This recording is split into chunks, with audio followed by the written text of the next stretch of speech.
कृष्णाय वासुदेवाय हरये परमात्मने प्रणतक्लेशनाशाय गोविन्दाय नमो नमः. This 13th chapter of Srimad Bhagavad Geeta deserves to be called Jnana Yoga, in my opinion, more than the 4th chapter.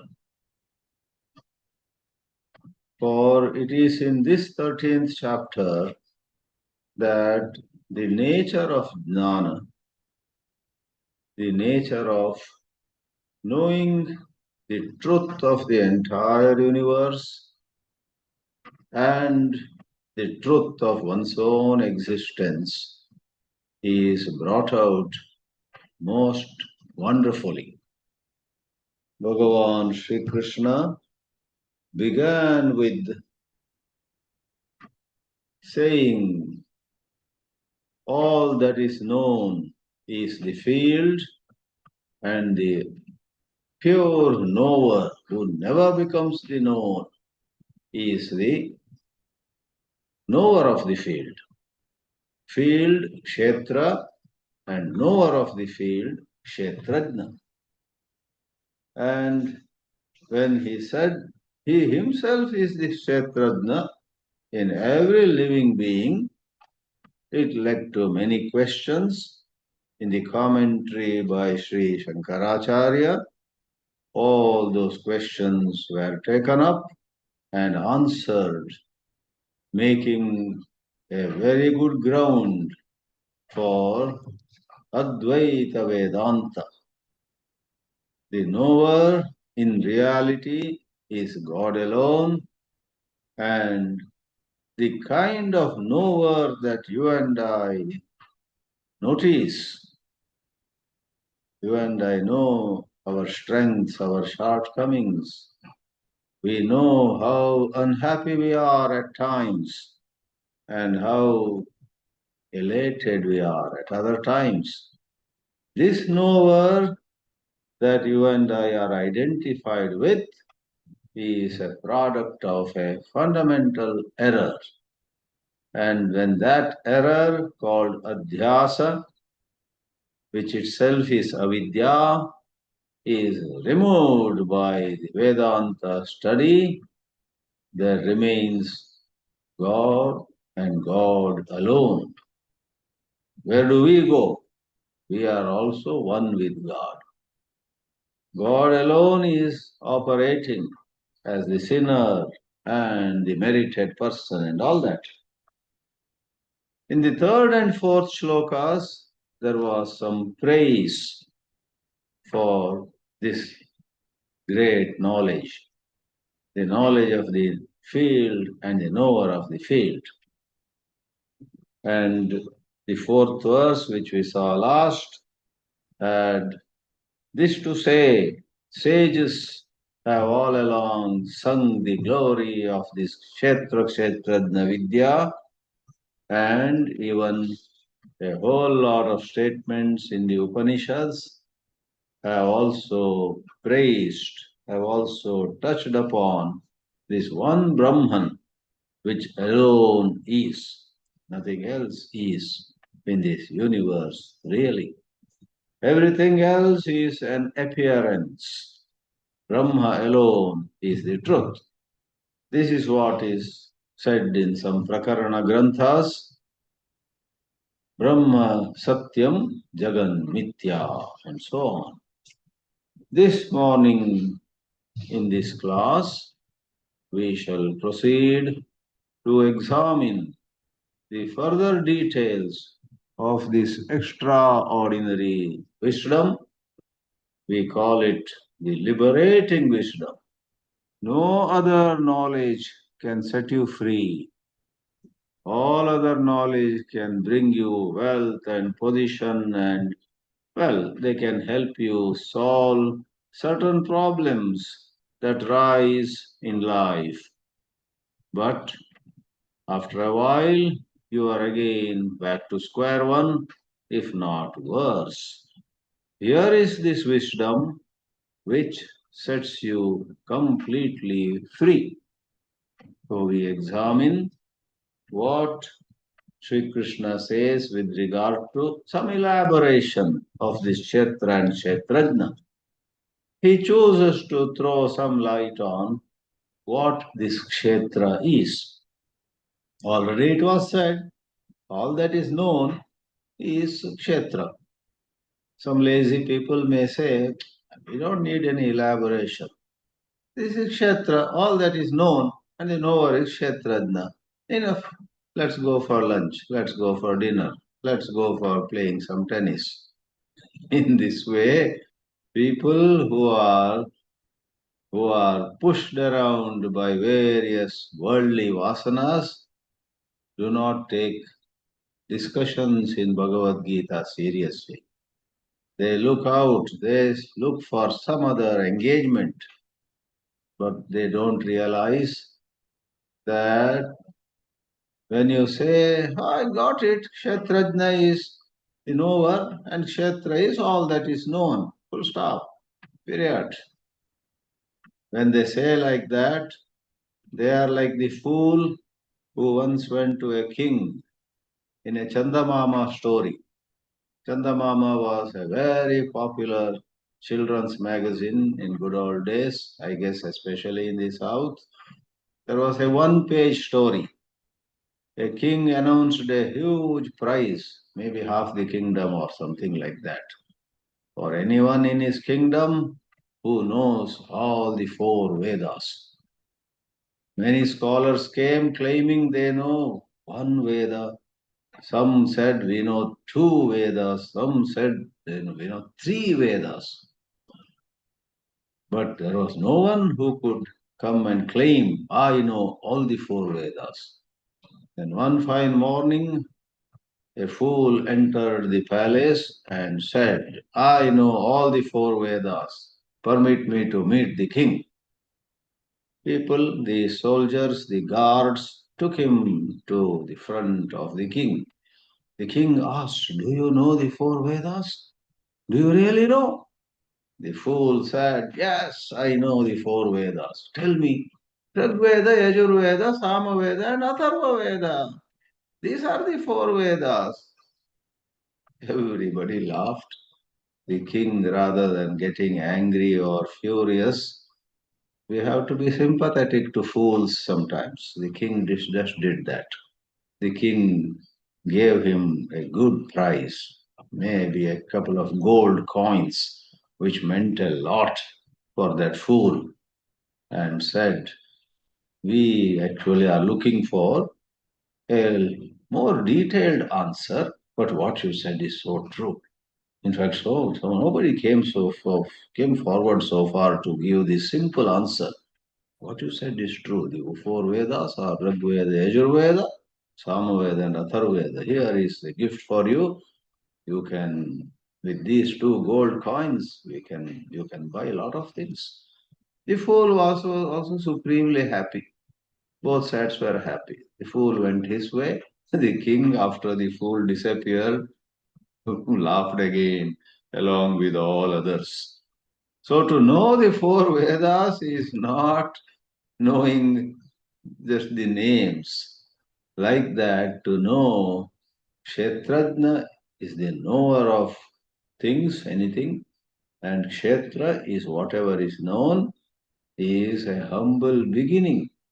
Therefore, in the fifth and sixth verses, Sri Krishna elaborates, and you and I, if we are serious about liberation, must put in the labor of love in these verses.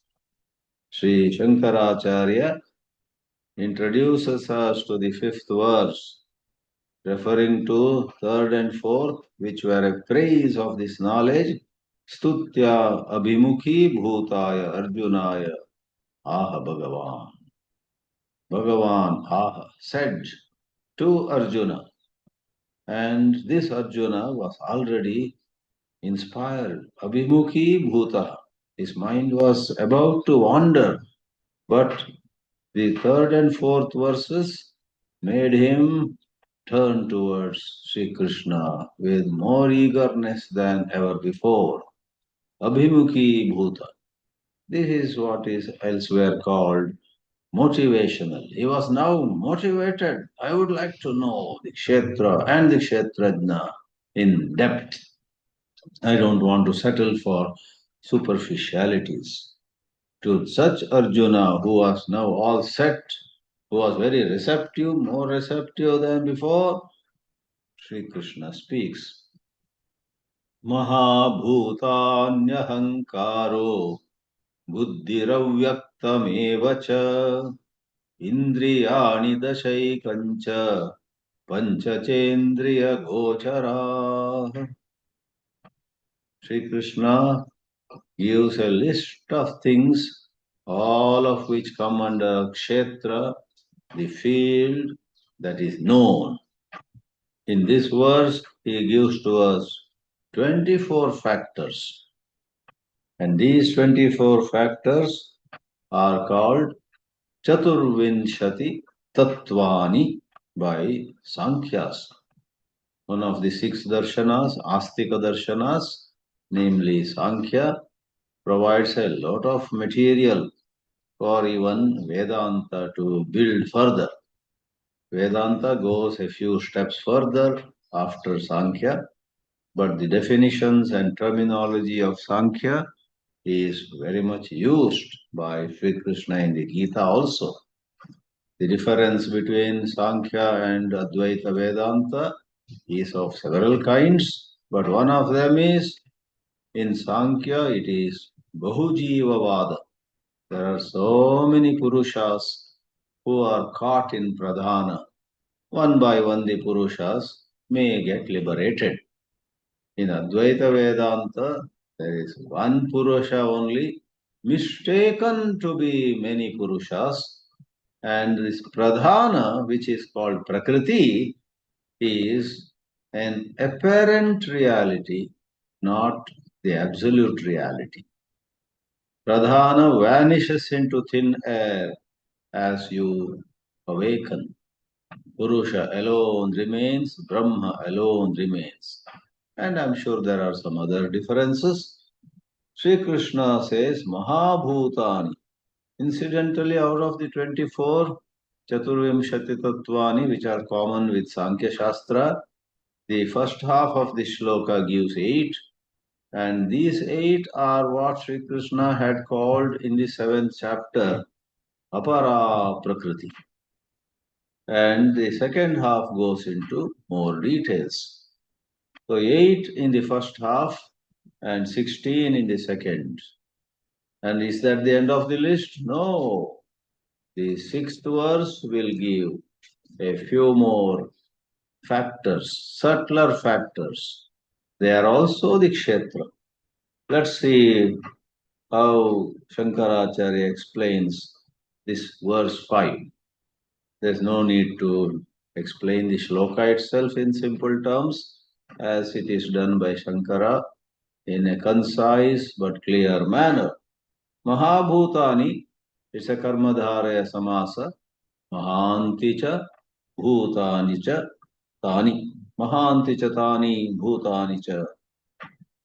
Bhashyakara clarifies. The reference here is to the subtle 5 elements. Sukshmani bhutani. For in Vedanta, we talk about 5 elements in their basic original form, where they are not visible to eyes, not audible to the ears, and so on. Indriya agochara. Then they mix with each other, producing grossified 5 elements. Panchikrita panchamaha bhutani. They are stula. Here the 5 elements refer to the sukshma panchabhutani. Bhashyakara himself clarifies. If the reference were to the grossified 5 elements, then they would have been Indriya Gochara. Stulani tu Indriya Gochara Shabdena Abhidhaishyante. They will be taken up in this second half of this shloka using the word Indriya. Second half of this very fifth shloka has the word Indriyani. Indriyani Dashaikancha Panchachendriya Gochara.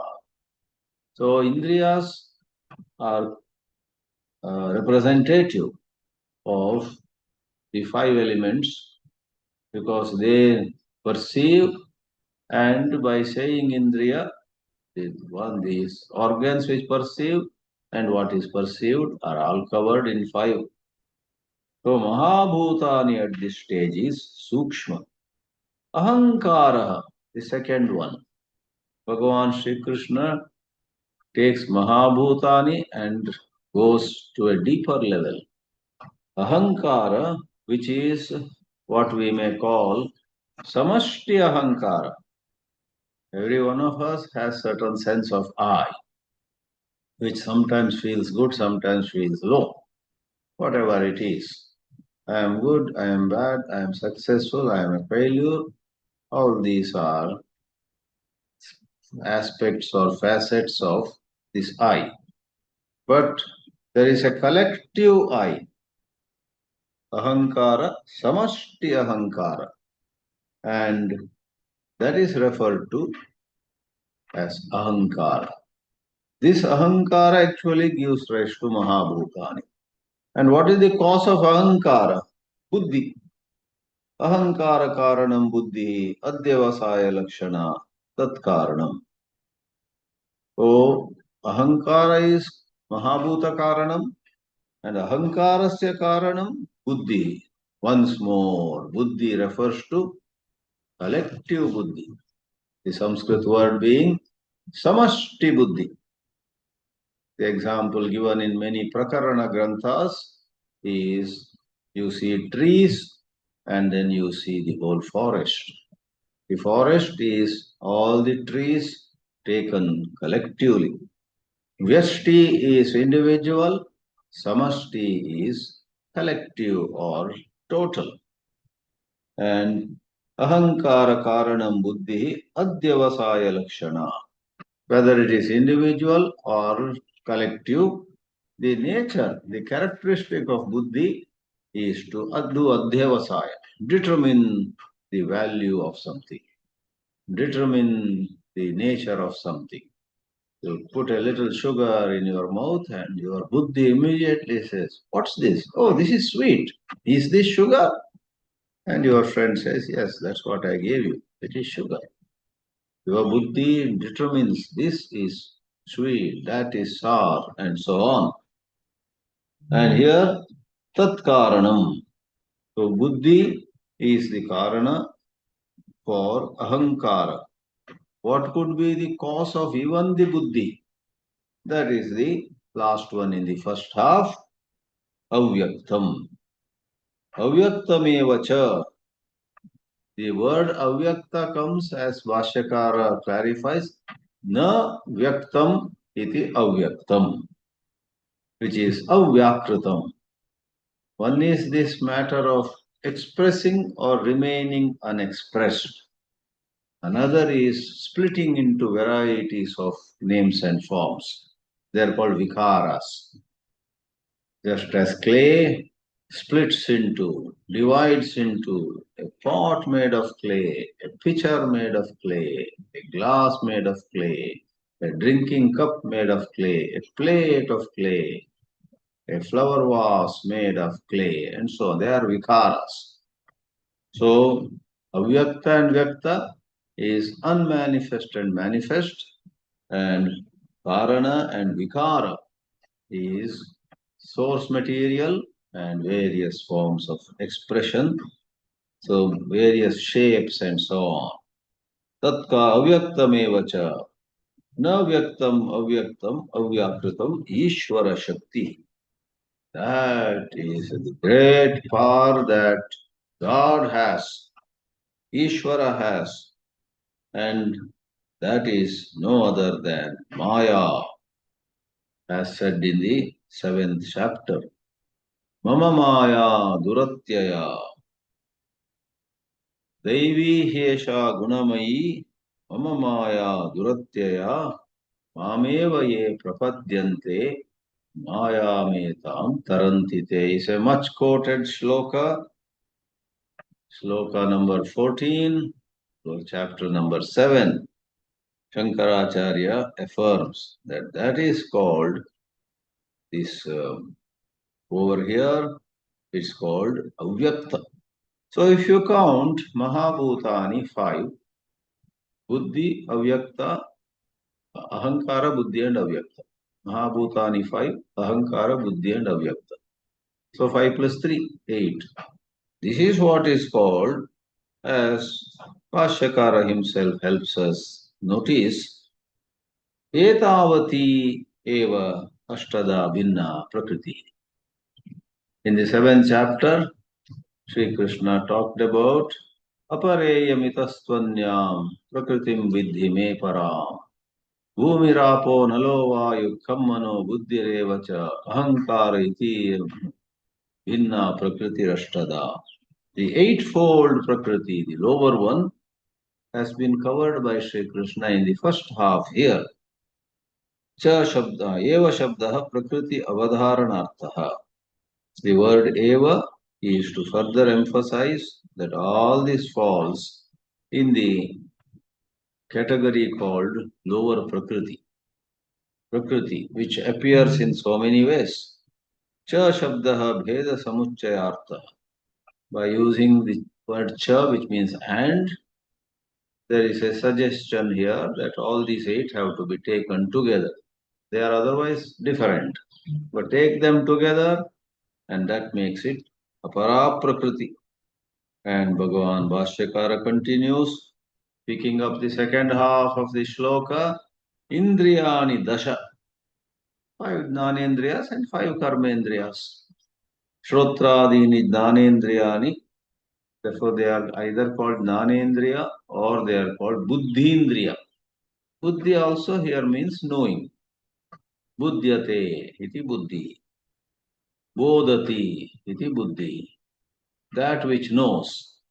So eyes know colors and forms and shapes. Ears know sounds, nose knows smells. Tongue knows taste and skin knows hot or cold, smooth or rough, etc. All of them know. And then you have 5 karmendriyas. Pancha vakpani adini karma nirvartakatvat. Nirvartana means performing, doing. Nivartana means withdrawal. Pravritti, nivritti. There the upasarga is ni. Ni vartate is return. Nivartate. Yadgatva na nivartante. Tadhama paramam mama. We hear in the 15th chapter. So going somewhere and then nivartana. Working for 40 years and then nivritti. In both of them, the upasarga is ni. Moment the upasarga is nirvartana. That is executing something, doing something. Karma nirvartakatvat karmendriyani tani dasha. Indriyani dasha, and apparently the same breath Sri Krishna adds ekancha and one more. Because manaha is also considered antarindriya. The 5 jnanendriyas and 5 karmendriyas are bahirindriya. Vakpani pada payu and upastha. Vak is speech, pani is hands, pada is feet, payu is the anus or the excretory organ, upastha is the genitals, and so on. All of them are engaged in their respective functions. Karma nirvartakatva karmendriyani evam dasha. It becomes 10. Ekancha kim tat manaha ekadasham sankalpadhyatmakam. Sankalpa vikalpa. Oscillating. One moment you decide, I had locked my house. Next moment you doubt, did I? Let me check again. You go back. Sankalpa vikalpa. lot of older people especially wonder whether they took the tablets already or they have to take the tablets typically after breakfast or something like that. Sometimes in such forgetfulness we take the tablets twice. Some other time thinking we have taken, we don't take at all this. So of course there are ways and means to minimize such errors. They put it in a box and Monday, Tuesday, Wednesday, Thursday, Friday, Saturday, Sunday. And if it is empty, I have taken today's. And so on. In spite of it, the human mind gets confused. Manaha ekadasham. Ekadasha is an ordinal, not cardinal. 11 is cardinal. 11th is ordinal. Ekadasham here is used in the sense of ordinal. Otherwise, Ekadasha can be cardinal also. Manaha Ekadasham is an adjective to mind here. The 11th, which is mind, Sankalpadhyatmakam. So you have 11 and 5 more are Panchacha Indriya Gocharaha, Shabdadayo Vishaya. Yes, they have been separately mentioned. Earlier I said Indriya mentioned for both the Indriyas and what is known. Indriya Gochara separately. Shabda Sparsha Rupa Rasa Gandha. Shabda, sound, Sparsha, touch, Rupa, form or color, and Rasa, taste, and Gandha is smell. These are known by Shrotram Chakshus Sparshanancha Rasanam Dhranam Evacha, as Gita says in 15th chapter. So Indriyani Pancha, Indriya Gocharani, the objects of the 5 sense organs are Pancha, and Karmendriyani 15, and then you have Jnanendriyani, Karmendriyani, then Indriya Gocharani 15, and you have one more, that's the mind. So second half of the shloka has 16. First half had 8. Together they are 24. Tani etani sankyaha chaturvimshati tattvani achakshate. Achashte is singular, achakshate plural. Sankyaha, the scholars of the Sankhya school, all these 24, the 24 factors or principles. This is easy to understand. Bhagavan Sri Krishna takes us on a subtler level now. A whole lot of emotions, a whole lot of feelings, thoughts, sentiments, whole lot of perceptions, whole lot of constructions that our mind gets into. Know every one of them to be the field, and you are actually the knower of the field. Sometimes people ask, what is the sadhana in Vedanta? You go on giving lectures. What are we to do? Then the strict answer is, having understood what is the field and what the knower of the field is, stay as the knower. Do not identify with the field. Say, I am Sakshi, I am the witness. Not just say, then be that witness. Be that witness without making a comment, without complaining about some pain, or without celebrating some pleasure. Stand apart and see the wonder of wonders happens. The whole field loosens its grip upon you. The whole field dissolves away. Therefore, this clear distinction between the knower and the field that is known is of great practical value. Don't say, I don't want all this philosophy. Give me a shortcut to realization. There is no shortcut to realization except Atmanatma Viveka, and based on that, Atmana Sthiti.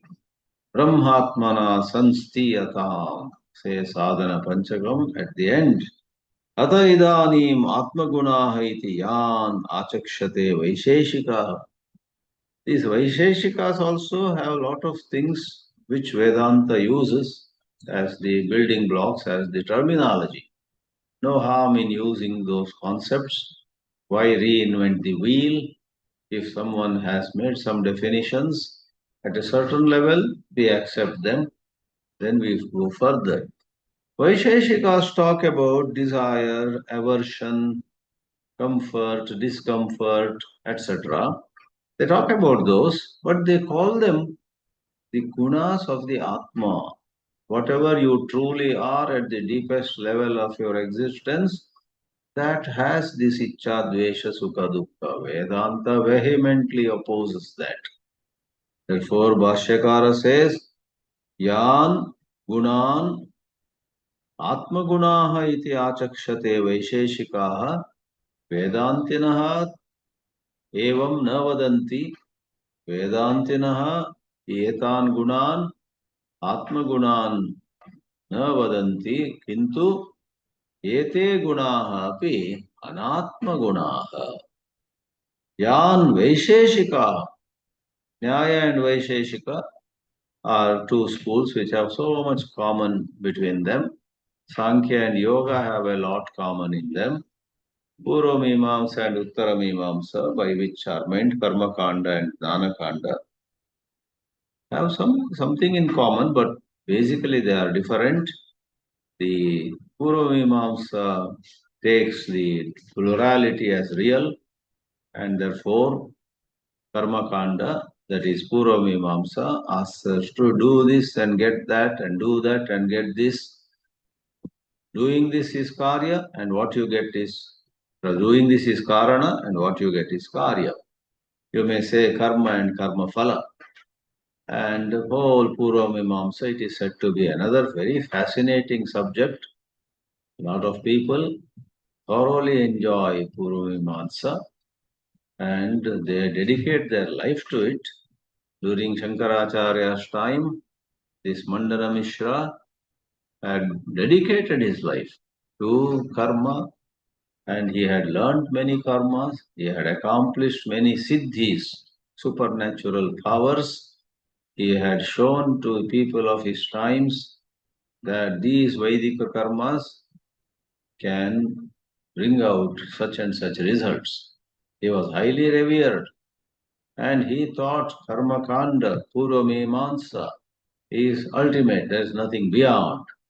Then comes Adi Shankaracharya, holds Mandana Mishra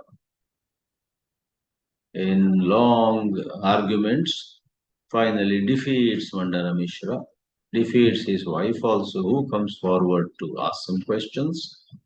And Mandana Mishra then accepts the Uttara Mimamsa, which is Vedanta. He accepts Vedanta, and as per the popular belief, it is he who becomes Sureshwaracharya and becomes the first pontiff of Sringeri Mata, Jagadguru, first Shankaracharya at the Peetham. So you find there are 6 of these schools. One of them is Vaisheshika. Vaisheshika, those people call Ichcha, Dvesha, etc., are intrinsic and integral. You can never separate them from yourself. They are there. They express at different times, but they are all hidden in you. Atmagunaha iti yan achakshate te api kshetra dharma. According to Vedanta, they are the qualities or attributes of kshetra, not kshetrajna. Kshetra is anatma. Kshetrajna is atma. Natu kshetrajnasya natu atmanah iti aha Bhagavan. इच्छा द्वेष सुखम दुखम संघातश्चेतना धृतिः एतत् क्षेत्रं समासेन सविकारम् उदाहृतम् इच्छा द्वेष सुख दुख 4 संघात चेतना धृतिः these 3 make it 7 in the first half And second one calls all of them the field. And by mentioning 7, many others are implied, of course. You mention desire, and when you find that what you desire went to somebody else, you feel envious. Therefore, Matsara, as they talk about Shadvairis, Kama, Krodha, Lobha, Moha, Mada, Matsara, all of them are the field. Do you know them or you don't know them? If you say, I have a lot of envy in me, but I don't know them, how do you say you have them? If you say, I have envy in me, jealousy in me, I have anger in me, I have desire, lust, and pride, and shame, etc., and you say, I don't know them, I never perceive them, then you are bluffing. You read some book, and the book said you have all these in you, therefore you say. But typically, or why typically, always, all these emotions we human beings go through and we make a problem of them. They are a problem and we want to get rid of them. As you become the witness, they do not remain a problem. You are aware of them, but you know that you are not in their clutches. Therefore, we have Sri Shankaracharya now explaining each. Ichcha is yajjatiyam sukhahetum artham upalabdavam पूर्वं पुनः तज्जातीयम् उपलभमानः तम् आदातुमिच्छति सुखहेतुरिति सा इयम् इच्छा अंतःकरणधर्म. Is a slightly long definition. What is ichcha? A desire. But what is desire? Nisargadatta used to say true forces drive our life all the time. Desire and fear. And Nisargadatta says something which goes so well with this line of Sri Shankaracharya.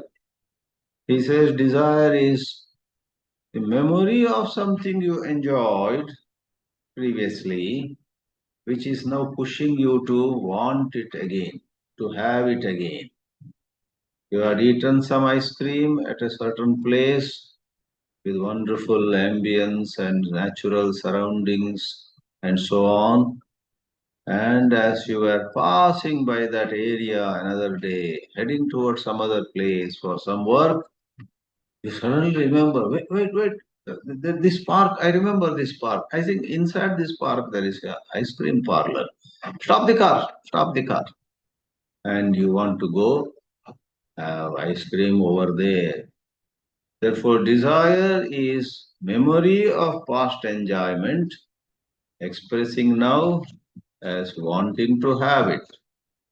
And Nisargadatta talks about fear. It is the memory of past pain, past suffering, which makes you afraid. I don't want that pain to recur. You went through some crowded street one day in Delhi, and that is when you don't know from where 2 or 3 gundas came and beat you up. Somehow you escaped and ran away. I don't know. Even today you remain puzzled who they were, why they beat me up. You don't know.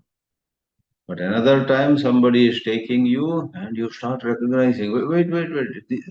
No, can you take another road? Go back. The friend says, why? What is wrong? This is the shortcut to where we are trying to go. No, I had come here once and I was attacked, I was beaten up. So I am afraid that again some 2 or 3 people will come out of some hidden places and beat me. So the memory of the pain suffered expresses as fear of its repetition. Acharya Shankara says of that sort, something of that sort about desire. Purvam, previously, on some previous occasion, Sukhahetum Artham Upalabdavan, he got something, Artha here is some object, he got it, or you and I got it, and it caused happiness. Now, Upalabhamanaha, now we find that same object is over here. And our mind says, last time I took it, I put it in my mouth, or I wore it, or I smelled it in various ways. It gave me so much happiness. Upalavamanaha vartamane tam adatu vichati. Adatu means swikartum, wants to take it. Sukhahetu iti. Why do you want it? It gives me a lot of happiness. This thought, I want this, is ichcha. What a wonderful definition for desire.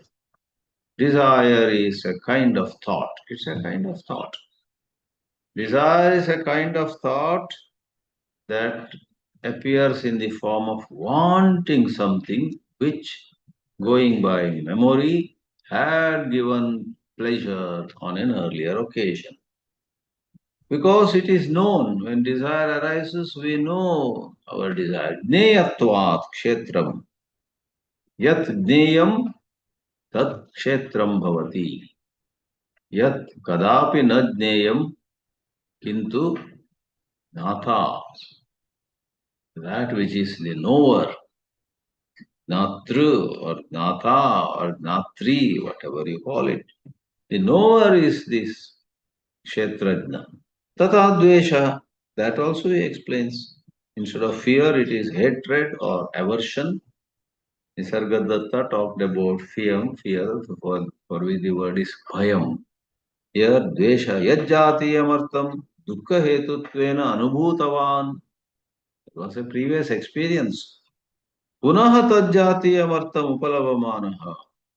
One comes face to face with that same scenario or object or person. One is afraid. Again it will repeat. Like last time, I'll again be beaten up. Soyam dveshaha jneyatvat kshetrameva. Tada sukam anukulam prasanna sattvatmakam jneyatvat kshetrameva. Sukam is difficult to explain in words, but everyone knows what is sukam. Shankara anyhow gives a word, prasanna sattvatmakam. It is of the nature of certain prasada, prasanna, prasada. So you have the antakarana coming into a very, very favorable, desirable, enjoyable condition. That is sukha. When our own antakarana, mainly mana and buddhi, go into a condition or a state where it is very uncomfortable, we want to get out of it. That is called dukkha. Pratikulatmakam. Jneyatvat. Dukkam jneyam. Dukkasya jneyatvam. Vayam janimaha. We know it is knowable. Dukkasya jneyatvam. And dukkasya jneyatvat. Because of it being something that can be known, it is kshetram. Sangataha dehendriyanam samhati. Sangata samhati. For that matter, the word samhita somewhere else also means an assemblage, collection. How parts of a machine come together to make that machine or that engine. Deha indriyanam samhati. We find ourselves, we look at our hands sometimes, we look at our legs, we look at our face. These are all parts, body parts. Dehendriyanam samhati. And that is Sangata. On one hand, these parts, body parts, and on the other, Tasyam Abhivyakta Antakarana Vrittihi. In each of those body parts, a certain part of our inner instrument, the mind, is reflected. This is mine, this is my hand. There is certain knowing. How something subtle like thought gets expressed or reflected in something gross like the hand or feet. Acharya Shankara gives a well-known Vedanta illustration, Tapte Lohapinde Iva.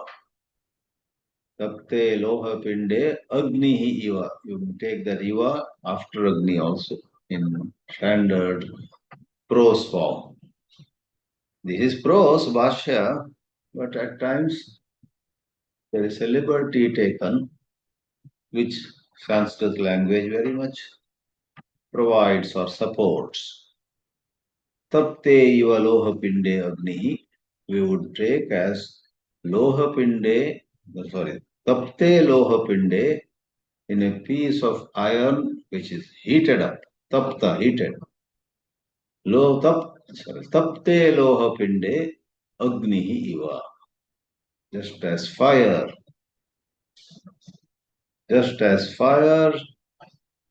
expresses in that piece of metal, iron.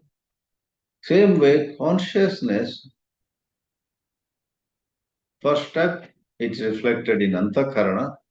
Second step, it reflects in the body, mind, body and senses and so on. Therefore, Agni is the illustration. Atma Chaitanya Rasa is the illustrated. Drishtanta and Darshtantika. Atma Chaitanya Rasa. Vidha means pierced. Consciousness, Atma Chaitanya, rasa meaning something very beautiful, something flowing, something that has the capacity to expand. Any liquid you drop on the table, it expands immediately. Water you put on the ground, it spreads. So something that spreads is rasa. Atma Chaitanya rasa vidha, pierced or entered into. So he is explaining in a very poetic manner the word Chetana. What is Chetana? Not pure consciousness, but pure consciousness reflected in Deha, Indriya, etc. Sanghate. The earlier sentence ended with the feminine word samhati. Therefore, tasyam, feminine pronoun.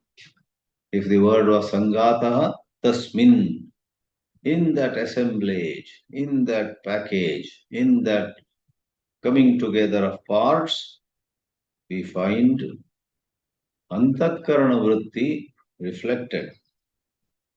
And sacha kshetram, why? Same answer. Jneyatvat. All that is known is kshetra. Dhritihi is the ability to hold on, not quit. Dhritihi, Acharya explains, yaya avasadam praptani dehendriyani dhriyante. Dhriyante, passive voice, are held, are kept up. It's already 10 p.m., you are a bit tired, you had a long day, and you were, let's say, doing a little work or doing some japa. You wanted to do 3 malas, 108 each of Om Namah Shivaya. You did 1 mala and already you are falling asleep. So even as the body is tired, mind is tired, you say, I will complete another 2 japamalas. But as you sit on your bed or on a seat, falling. Avasadam prapte or avasadam praptani dehendriyani. But if you have this virtue called dhriti, you will not yield. Just another 5 minutes. You will get up, you will take the japamala in hand, you will you will pace the room. Om Namah Shivaya, Om Namah Shivaya, Om Namah Shivaya. 2 more malas. Thereby you don't fall by sleep. And after that, you do some prayer and within a few seconds, you go to sleep. So what made you hold on, hold tight, hang tight? It's also called fortitude sometimes. Dehendriyani jaya dhriyante sa dhritihi. Sa chadneyatvat kshetrameva. That's also field. Sarva antakarana dharma upalakshanartham ichchadi grahanam. Bhashyakara himself says, Ichchadvesha Sukham Dukkam Sangatas Chetana Dhriti. These are mentioned to imply many more such gross and subtle aspects of our being. They are all Kshetra. Yat Uktam Tat Upasamharati. Now winding up this topic of Kshetra, because the next 5 verses will talk about literally Jnanam. What is right seeing? When do you know someone has the highest wisdom? Jnanam. Though in the name of Jnanam, Sri Krishna actually gives certain divine qualities that emanate from someone with such knowledge. But before that, Kshetra Vishayam Upasamharati Etat Kshetram Samasena Savikaram Vikarena Saha Mahadadina Udahritam.